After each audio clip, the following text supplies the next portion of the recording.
Hey, what's going on, everybody?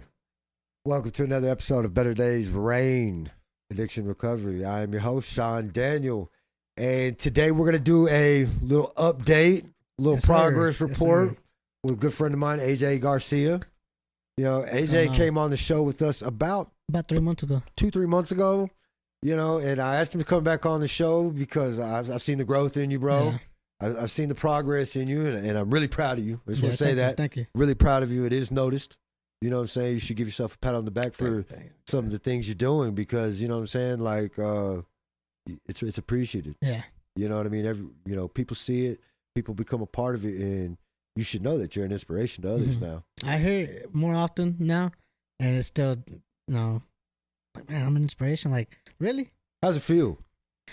It feels great, you know what I'm saying? Because, like, for once, I guess I'm getting that acknowledgement, you know what I'm saying? And I'm being appreciated, for what I'm doing nowadays. I'm not being looked at as a junkie anymore, or as somebody who's just out here just messing their entire life up. Yeah. I'm actually showing people that it can happen, you know what I'm saying? You can change your life, you can change your mindset, you know what I'm saying, if you really want it, though. So let's go back to the last show.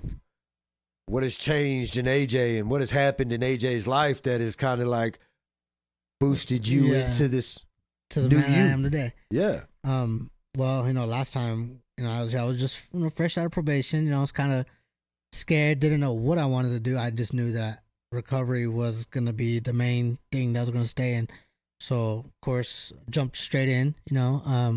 Started going to more events, going to more meetings, being more involved with recovery, not just this podcast, but other people around me, and started really learning. I sat down for a little bit, I stayed quiet, and I just took in all the knowledge that I could. For instance, living in a sober living, I did not leave.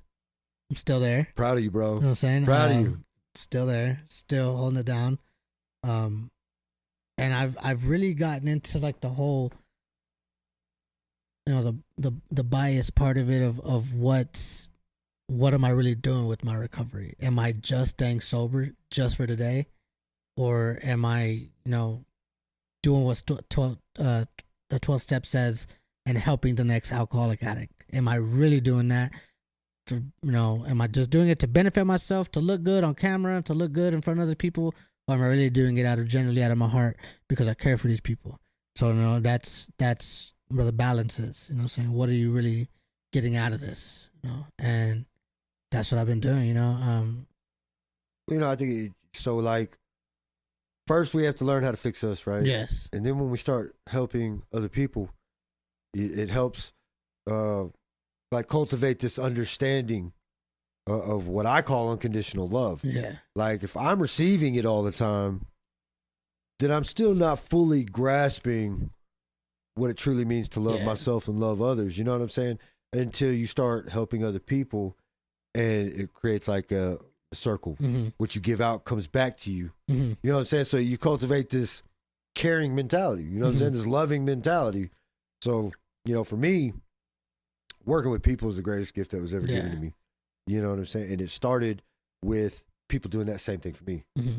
They had to reach out to me and suck me in, so to speak, and make me love what they were about. And then in reciprocation, I wanted to help them, and help others. So to fully understand all that, you know what I'm saying, we have to give back what was so freely given us. And I don't think people fully understand that, because a lot of time we talk about these so-called promises. Yeah. You know what I'm saying? We talk about, I can't keep it unless I give it back. But what am I trying to keep? Mm-hmm. I'm trying to keep my self-love. Mm-hmm. I'm trying to keep this caring nature about me, this giving person instead of a taking person. Yeah. You know what I mean? And when we give it back, we get the full benefit of it. Yeah. You know what I'm saying? It's that reward. The changes, but just within people, like, I think that's, for me, that's the most enjoyable thing, is to see somebody, come in to a program or something, and they just, at the beginning, they just hate it. Saying they hate everything about recovery, and they don't want to do it, but they're kind of involved in it because they kind of have to be.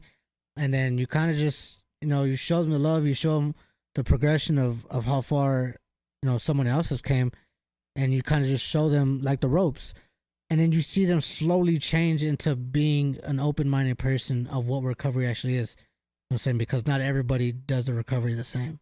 Yeah. And I love that. Well, it builds a life of gratitude, bro. Yeah. You know what I'm saying? First you're grateful for what was given to you, but then you're like almost twice as grateful yeah. that you could give it back to somebody else and see somebody else thrive in it. Yeah. You know and what I mean? take it more serious. Yeah, take it more seriously and like, you know, I can look back to my life, right? And I can sit there and say like, did I learn some things through pain? Mm-hmm. Yeah, I did. Yeah. You know, did I learn to be cold-natured? Did I learn to hate myself, hate others? Did I learn to live a life of bitterness? You know what I'm saying? Did I learn to live a life full of judgment? You know what I'm saying? All these negative things that filled my heart, that's what pain did for me. I think that's where people get confused with the recovery, because they just think that all it is just staying clean and staying sober from drugs and alcohol. No, there's a lot more to it. Bro. There's behaviors, there's mentalities, there's your ideology of how you perceive things. Yeah, it's learning to love yourself. Yeah, you know? Learning to love yourself and love others, man. You know what I'm saying? And I can say, again, pain taught me a lot, but love changed my life. Yeah.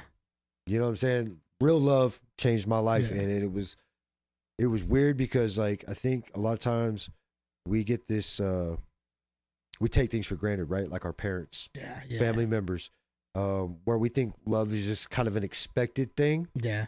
But when random people reach out and show you a lot of love, especially people you don't know or people you just met, and they know that what you used to be about, that life you were involved in, the trash that you put yourself through and put others through, and they still look at you and say, bro, I love you. I'm going to be here. I'm going to help you.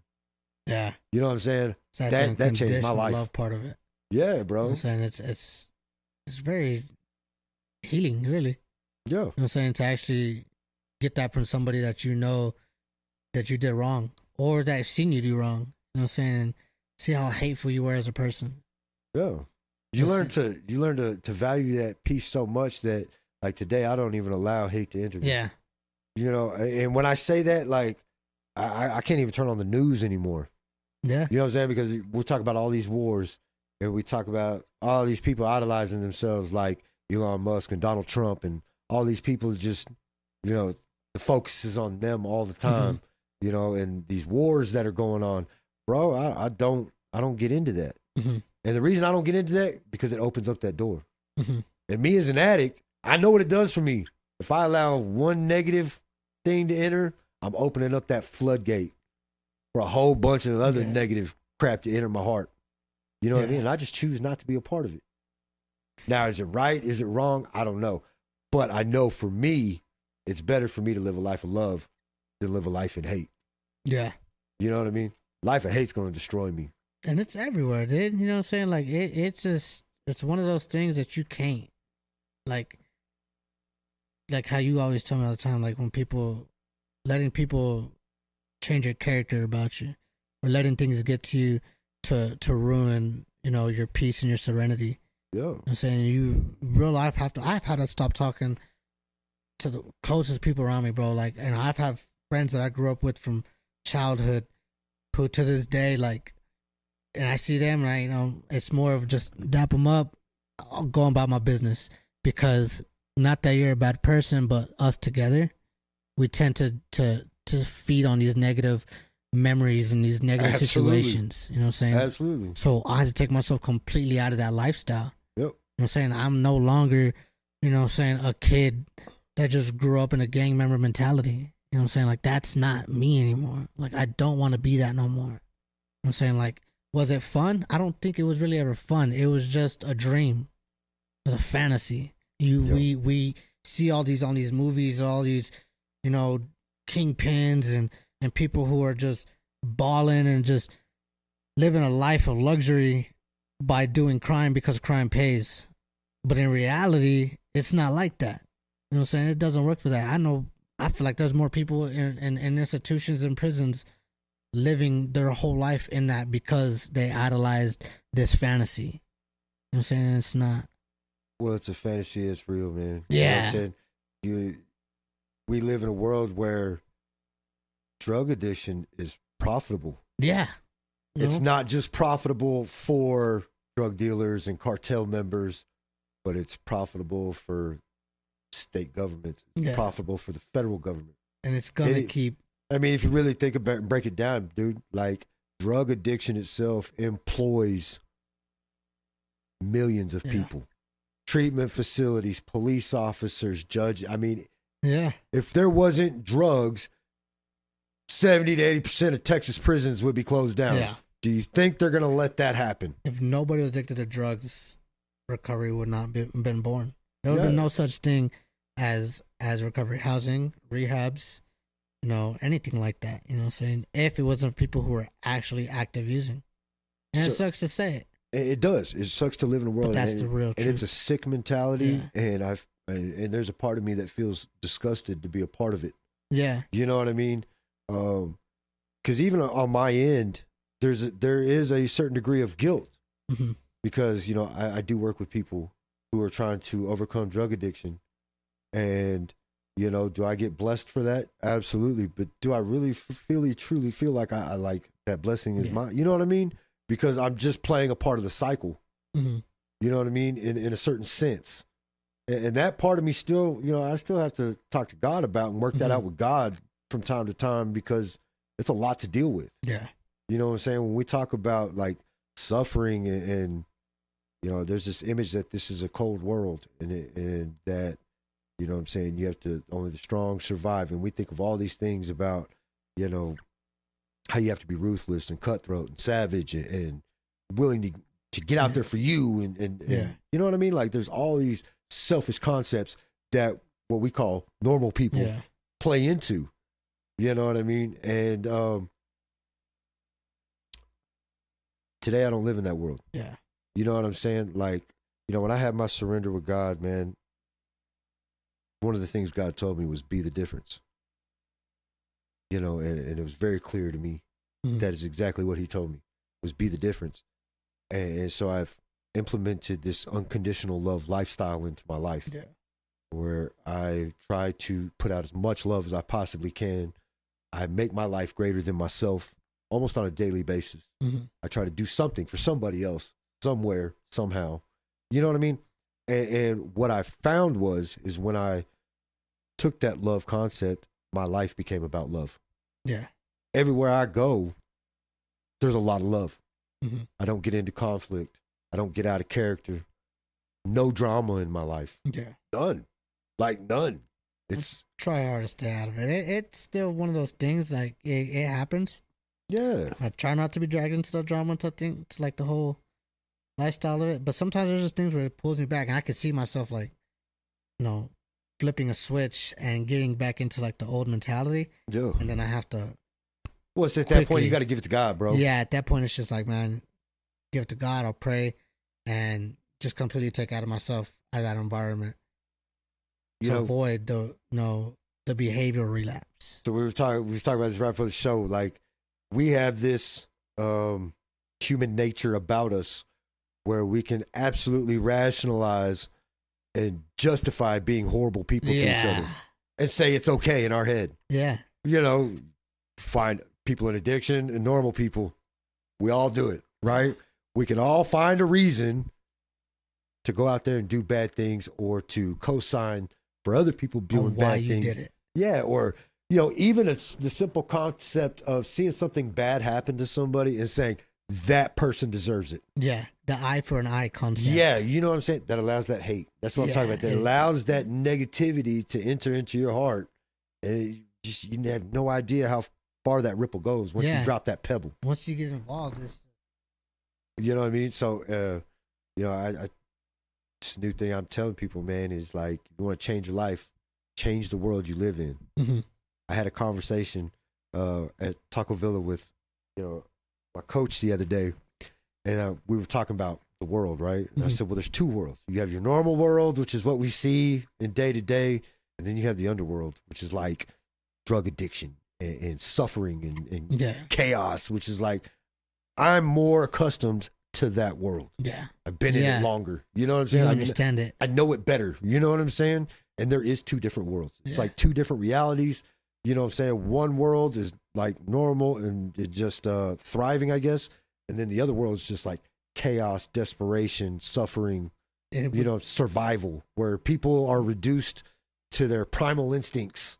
it's like for some people are institutionalized. Like you learn to survive in a Same world like concept. that. You can I can survive in a world full of chaos. I can survive in a world full of greed because I've been there for so long.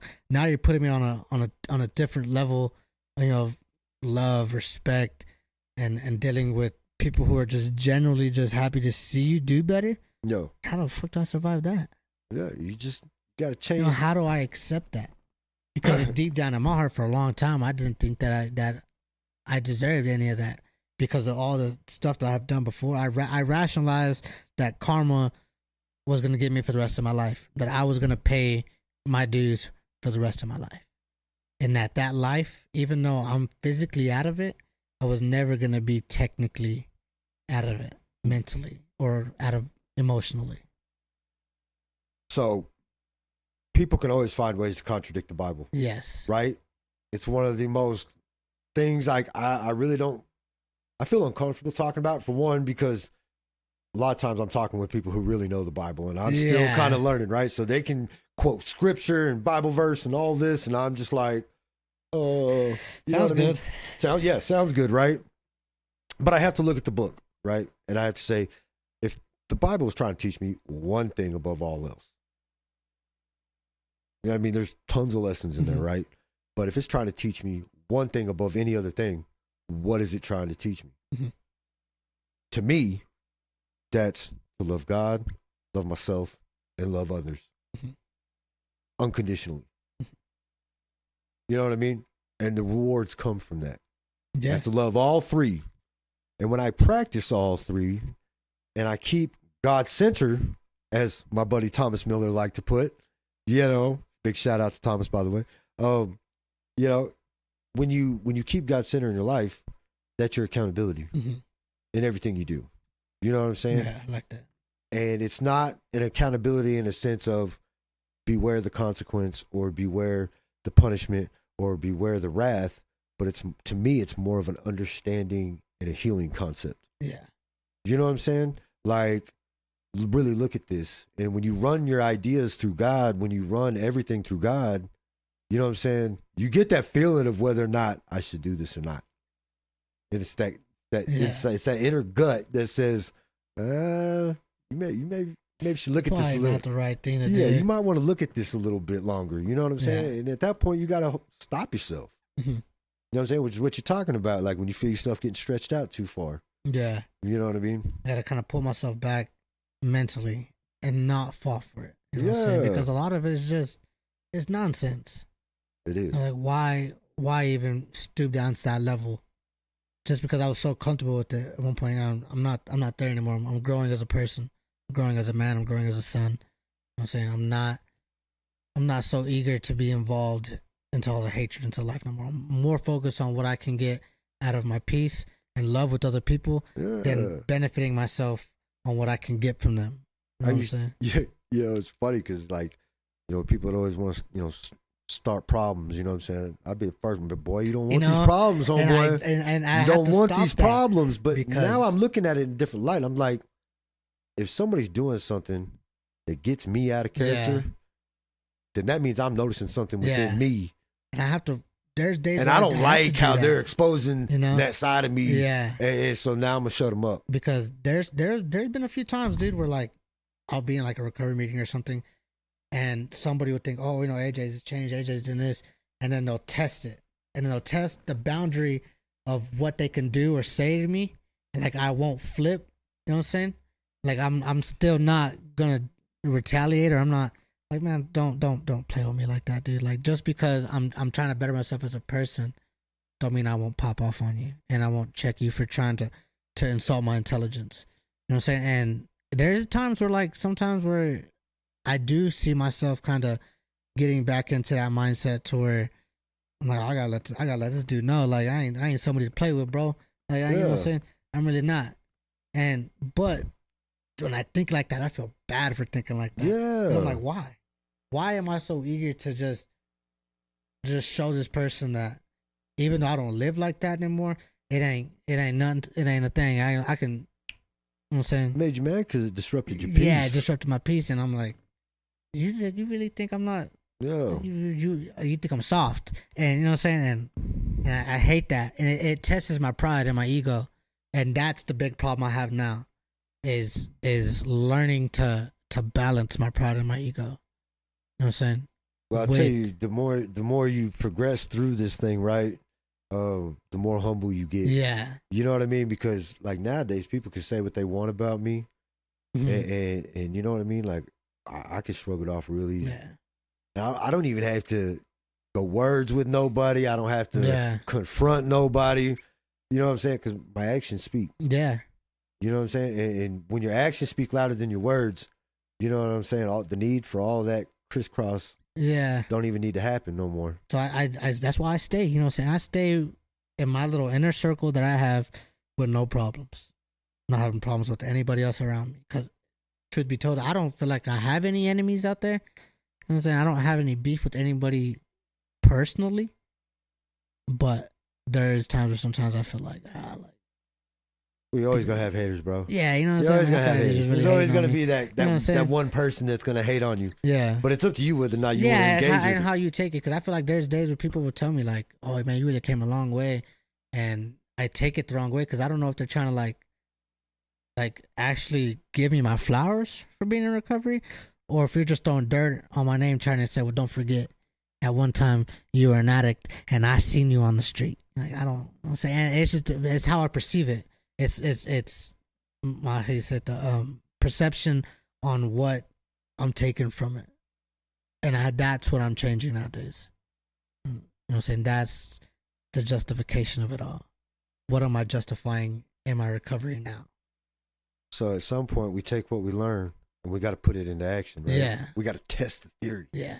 All right, does this work?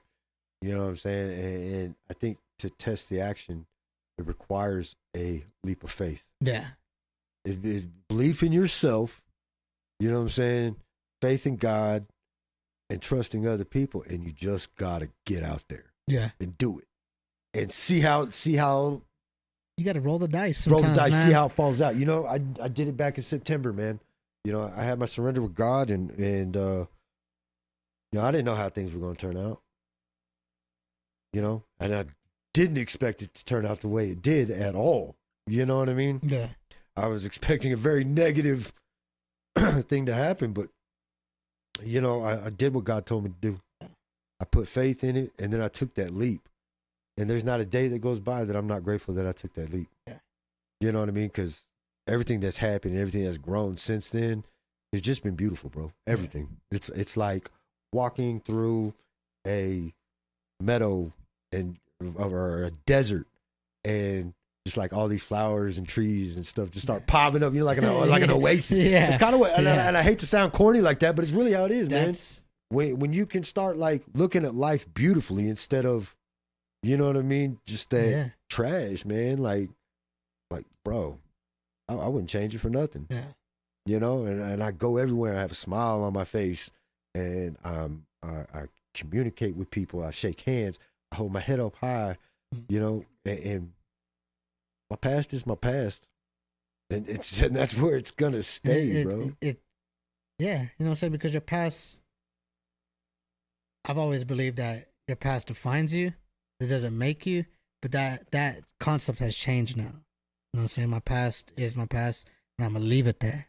Yeah. You know what I'm saying, for what I do today and from here on out, that defines me. Right. That defines who I am today. Not what I did 8 years ago. You know what I'm saying? I'm not reflecting on it no more. I'm no longer looking in the rear view of what I should be now. You know what I'm saying? Of what I could have, would have, should have done. You know what I'm saying? I'm here now. What am I doing here now to better my life and better myself as a person? Mentally, emotionally. So I get to go see y'all at Sober Living once or twice a week, man. And my boy here's stepped up into like house coordinator. Yeah, house coordinator. He stepped into a leadership role at the house. And that right there was surprising because I technically didn't ask for that. You know what I'm saying? It wasn't something I was pursuing. You know, I was just one of the people in the house who was real serious on what I was trying to do. I'm saying I was not just fighting for myself, but I'm fighting for other people in the house to have a better recovery. And I was bringing in as many people as I could to share meetings, like, you know, you and other people, you know what I'm saying? And I guess the house seen that, and I was house voted in to be house coordinator. And I'm looking around like, damn, y'all guys really, like, y'all really want me to do that? Because it's not a power trip or anything, but if I'm gonna do it, I'm gonna take it serious. It's humbling. You know what I'm saying? It's humbling. And if we're gonna do this, we're gonna do it. We're gonna go all in. You know what I'm saying? And that's how I take the role. You know what I'm saying? Like, I'm no one's boss there, but I'm gonna help you achieve what the goal is. I'm gonna do my best. How has that affected your recovery? But also, like, what kind of responsibility does that put on AJ? The way it's affected my recovery, man, is it makes it seem like now it's bigger than me. It's not as selfish. It's not. I'm not so selfish anymore.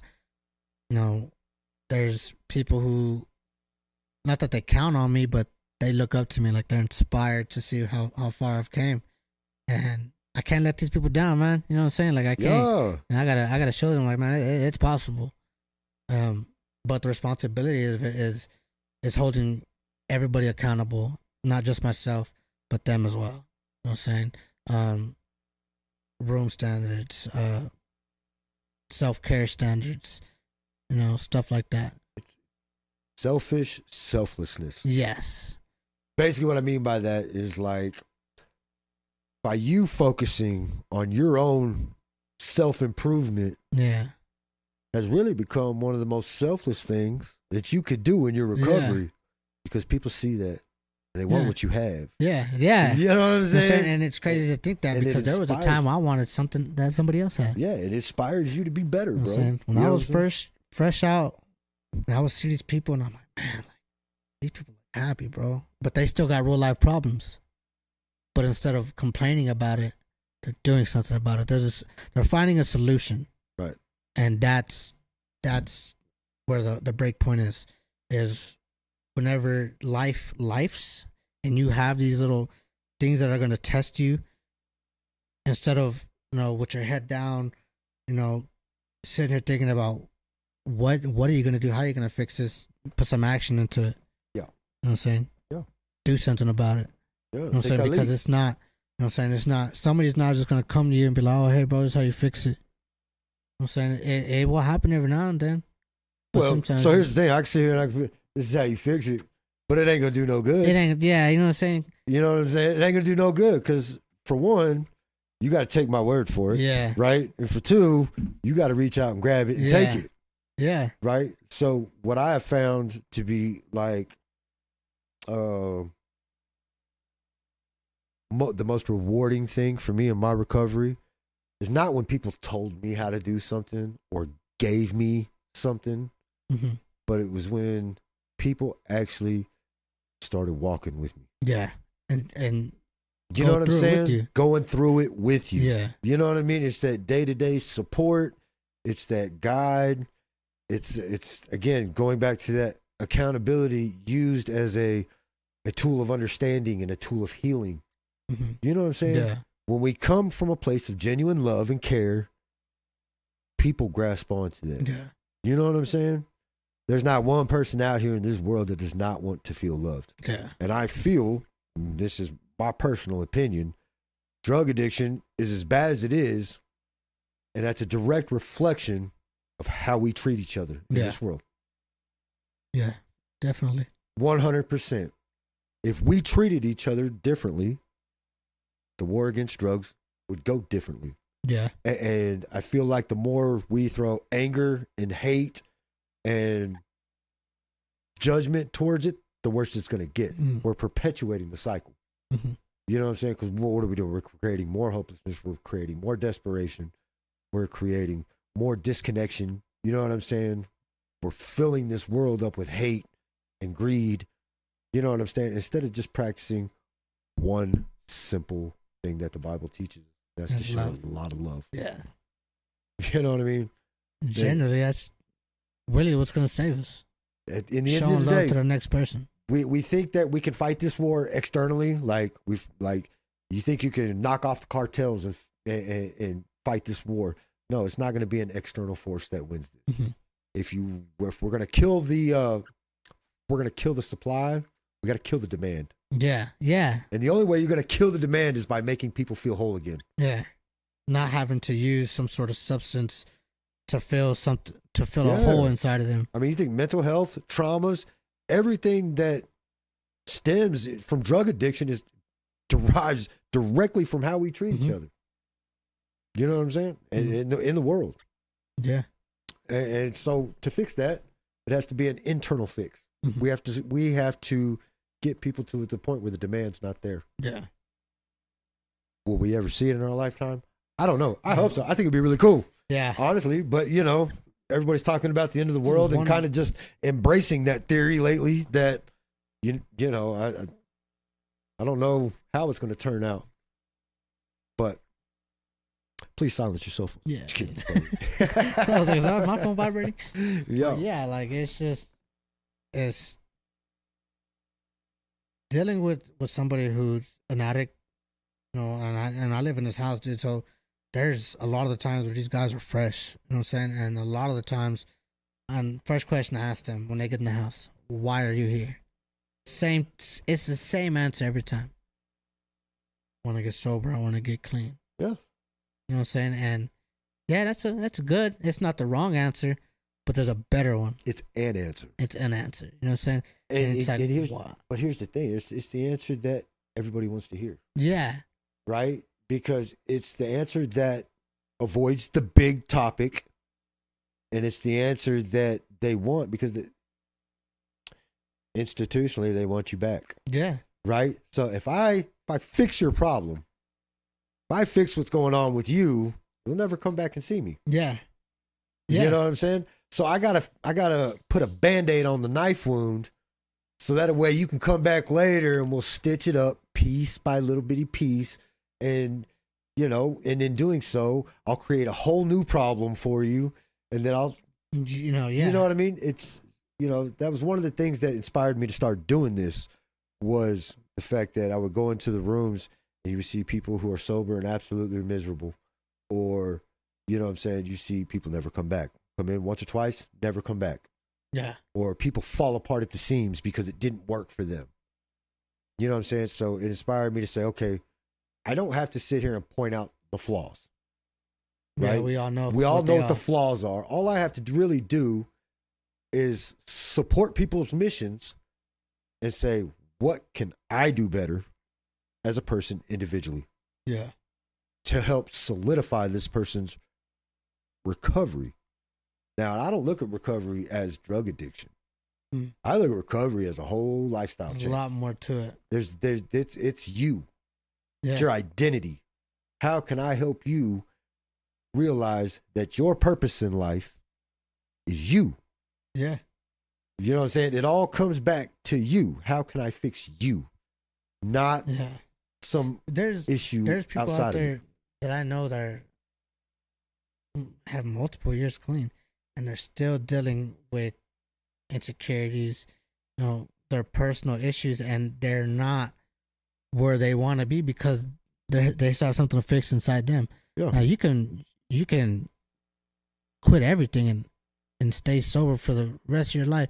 If you are not fixing internally and emotionally, then you're never gonna find that peace and serenity that you've been grasping for until you actually, do something for other people.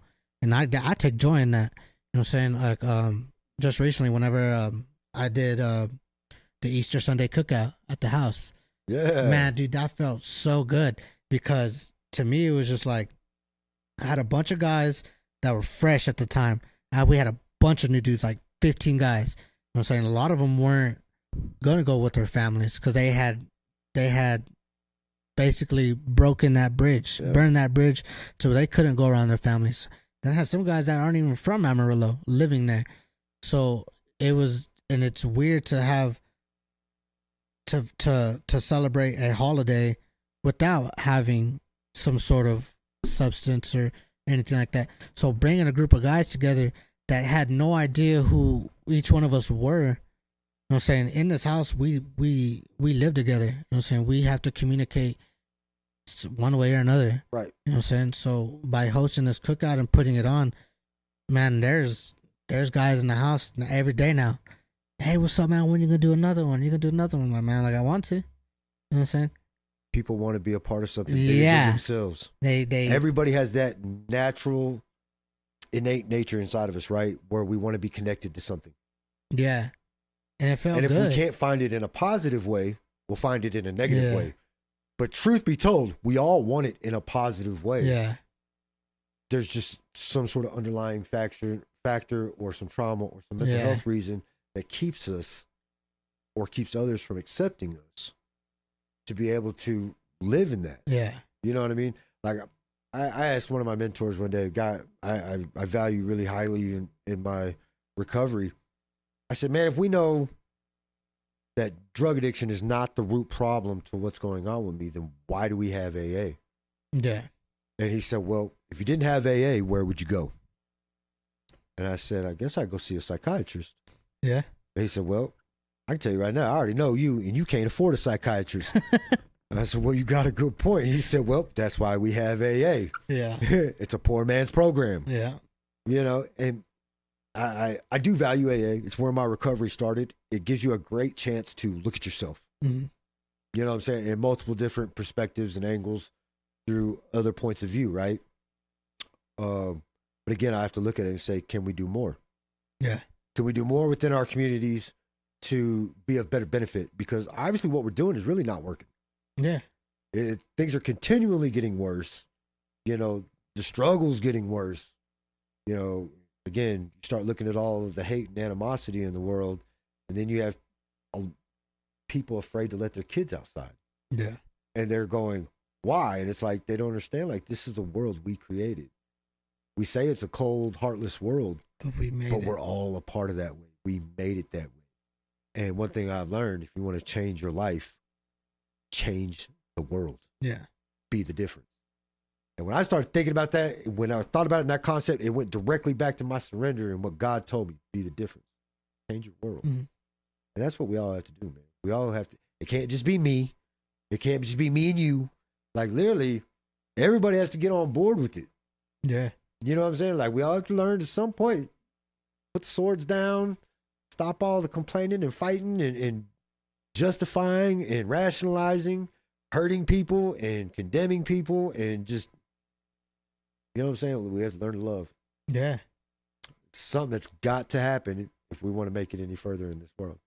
It's one of those theories, you know, saying that it could work. You know, saying it should work, but how many people are really gonna do it? Yeah.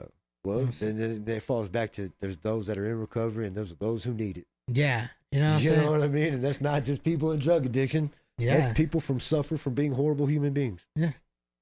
You know? I think the drug addiction thing is just what people. It's the base of it. They look at as recovery as only and specifically only people who have drug addictions or alcoholism. That's it. You're not looking at the guy who has who's what do you call it? People that steal a lot. Thieves? Thieves. You know what I'm saying? Thieves. They have a certain word for it. I don't know. You know what I mean? But like, you know, you're not looking at the bigger picture of it. People who have real life problems outside of that. You know what I'm saying? Like the people who are abusive. You know what I'm saying? Towards their wives. You know what I'm saying? Like, why? Why do you do that? Why do you feel like it's necessary to be that hateful of a person? To beat on your kids, to beat on your wife, and blame it on the alcohol. Well, it's because we have a flawed sense of what love is. Yeah, you know what I'm saying? So I've discovered that very few people know what true unconditional love is. And I was one of those people. Yeah. I'm probably still one of those people. I'm still You kind know, of like I'm learning it. You know what I mean? And the more I learn, the more grateful the more grateful I am. You know what I'm saying? It's something that nobody's going to be perfect at. Yeah. But I can definitely tell you in my addiction, like, I was in relationships with people I genuinely didn't like. Yeah. Like, And my baby mama, for example, like, we did not like each other. Yeah. We just didn't. If drugs wasn't involved or some grandiose thing that we had going, Bro, Yeah. we couldn't stand being around each other. And it's And we dude, would fight like cats and dogs. and it's the false idea of, to me, like me and my relationships, like I have trust issues to the roof with being with somebody. So now I'm kind of working on less intimacy, more communication. You know what I'm saying? Like, what can we really talk about? Yeah. You know what I'm saying? Because the way I'm looking at it, I'm not saying like as soon as I meet a girl, I'm like, I'm not looking at it as, oh, we're gonna get married, and that's not. I'm looking at it as, okay, well, let's say we do get together and we do have a problem. Can we talk about it, or are we just gonna post all our business on Facebook and social media and spread it like a wildfire? When we get to a certain age, to where intimacy is no longer an option for us, can we really sit here and talk like two normal human beings? Bro, I'll tell you like this. In my addiction, right, I went through this stretch where my mind got really, and sexual impurities was a thing, Yeah. right?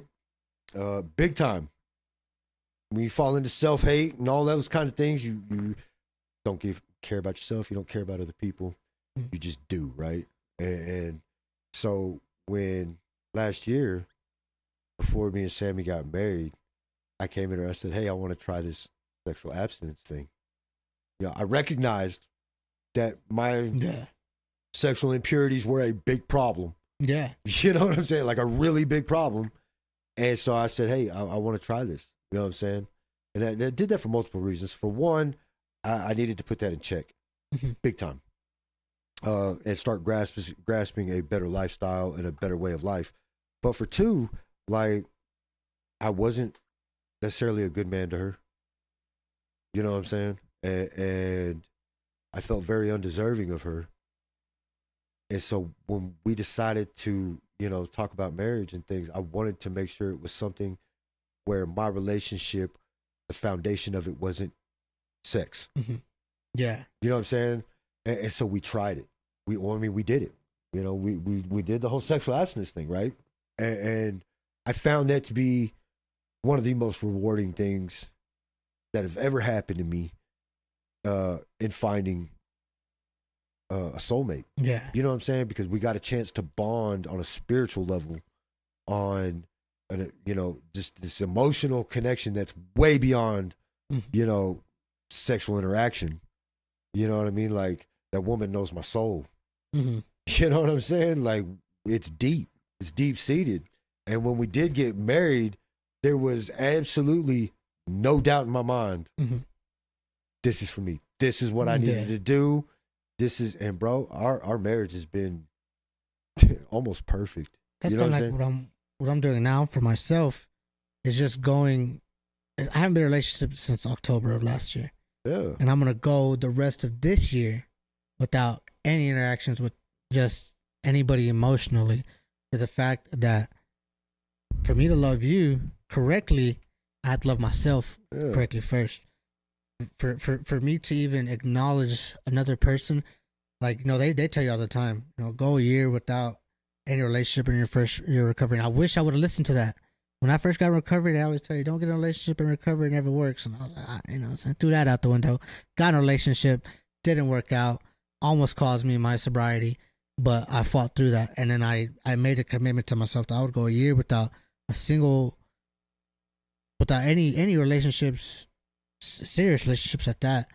And then maybe next year I'll get a plant. I don't know. We'll start off with that. Maybe a plant or a dog. You know what I'm saying? And let me love that first before I decide to have any. I'm gonna get you a cactus, bro. You know what I'm saying? Like, I'm gonna have to do something, because it's just like, if I'm rushing into a whole relationship and I'm making all these promises that I can love somebody and I can take care of somebody, but I can't even do that for myself, what am I really doing here? Well, you gotta figure out who you are, bro. Yeah, you know what I'm saying? You know what I'm saying? You gotta figure out who you are. And that's what I'm doing now. But also too, man, you got to figure out people. Yeah. See, like, a lot of like the women's recovery places around here, there's no men. Yeah. Like, don't even. You'll get them kicked out of the program. You'll get them thrown in jail. And like, I see them at meetings, you know what I'm saying? Yeah. And whenever I sit at the meetings, I purposely sit on the opposite side. There'll be like 15 girls on the other side. And some of them do know me. You know what I'm saying? And they're like, hey, come sit over here. I'm like, You Well, run your see, program, bro. And what I always try to tell people, man, is it's not so much, well, for me, okay? When I look at situations like that, I have to look at everything, all points of view. I have to look at it from all angles, right?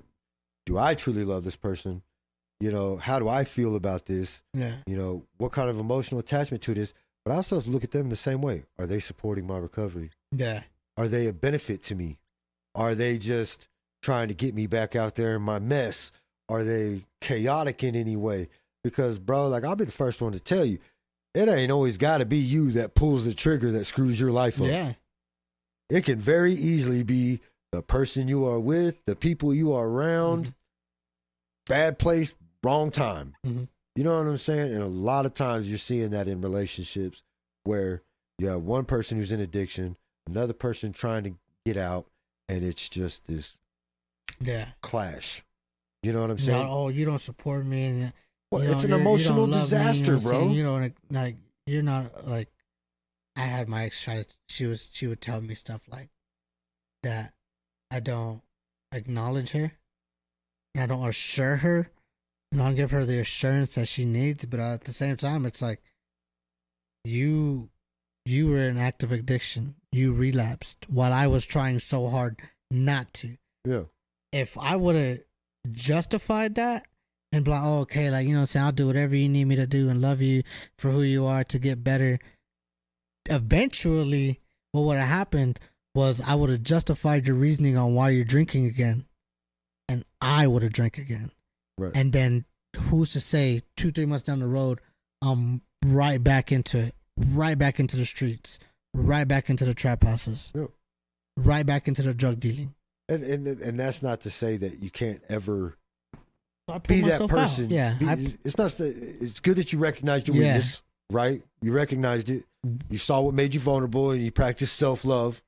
You know what I'm saying? You said, "No, I'm not going to go there."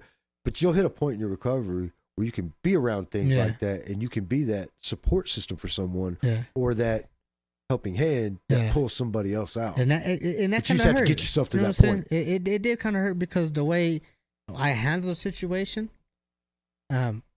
maybe I could have handled it a different way, but I handled it the way I handled it. I pulled myself out of it completely, and I focused on me. I had to get off probation, dude. I couldn't deal with you. You know what I'm saying? I've been on probation for 6 years. You know what I'm saying? And I was right there. Right, had the golden ticket to be off. I didn't at this point in my life, everyone and anyone, it could have been my mom. If you were, and I love my mom to death. If you were, you know, how do I say, like, if you were basically giving any chance that could ruin me from ruining my probation and going back to prison or any of that, you were gone. Yeah. I was gone. You know what I'm saying? So that's what I did. You know what I'm saying? I pulled myself out of that and I finished probation. You know what I'm saying? Strictly based off what I had to do for myself. And that's where I'm at now. What am I doing today to better myself in my recovery? You know what I'm saying? So me being, you know, a house coordinator and, you know, everybody looking up to me and telling me how I did it. I could tell you how I did it, but that doesn't mean that you could do it the same way. No, you know what I'm saying? Absolutely not. So you have to find your own direction, your own guide. Work your own program. Work your own program. Yeah. Now, I can walk with you through your program. You know what I'm saying? And I could tell you when and where, you know what I'm saying, that you kind of need help in, but I can't do it for you. Now, the corniest thing I had ever really heard, bro, and I used to take these little classes. What would Jesus do? But this teacher, she would have me. I always wear a hat. You know what I'm saying? She would take her hat, though. And she would go around the room and she would tell everybody, take your phone out of the hat, and everyone would kind of be like, grab the phone, try to put it in the hat. She would throw the hat away. She'd be like, no, take your phone out of the hat. And when she got to me, because everyone was like, they don't know what she's talking about, so she's going around trying to get the correct answer. Yeah. And she comes to me, she's like, take your phone out of the hat. And I look, I was like, my phone's not in the hat. She's like, exactly. And like, I was like, talking about, you know what I'm saying? Like, how am I going to take something in if there's nothing in there? And when I said that, she looked at me, she was like, exactly. You put nothing in, you get nothing out. And it clicked. It was the most corniest thing I'd ever heard, but it made sense. You know what I'm saying? and it made sense. If you don't put nothing in to not just recovery, but into self-loving, yourself, if you don't do nothing to at least try to acquire that, you're never going to achieve it. You have to do something for the next person. That's why when we're talking about, like, that's why I do so much to try to help the next person out, because that's me putting something in. And I'm not talking about getting something in return that's going to benefit me personally. Like, it's not going to make me rich. It's not going to make me famous. It's going to make me feel good. I was about to say, you're going to feel that reward, though. Yeah, it's going to make me feel real good about what I did, because, I see people now that I see have their own houses and their own families and stuff like that, and we were in recovery together, and I'm like, hell yeah. Glad, bro. Growth, man. Growth. You know what I'm saying? And I take pride in that. So, before we wrap up this show, gotta ask you, bro, what are the future plans for you, man? Like, recovery-wise? Recovery-wise? What's on AJ's agenda, man? I want to know what's up and coming. All right, so recovery-wise, man, I'm just going to continue doing what I'm doing at the house. Yeah. I've been hearing a lot about these, like, conventions. Yeah. And I got invited to one, and I want to go to one. I'm trying to get into, like, PR training to take more meetings out to, like, other places. But that's just my recovery-wise. My personal life, I'm going back to school, or trying to go back to school, apply for some classes, get a career into the railroads. You know what I'm saying? That's something I kind of want to do. Yeah. But my personal life, my recovery life are two different lives, but one person. You know what I'm saying? That's me. Yes, sir. So I gotta balance both out. I gotta make room for both. And I gotta do that the best way that I can. And that's what I'm doing today. You know what I'm saying? I'm making the time, I'm scheduling what I need to do. My time management has gotten a lot better. Yeah. Financially, I'm a lot better.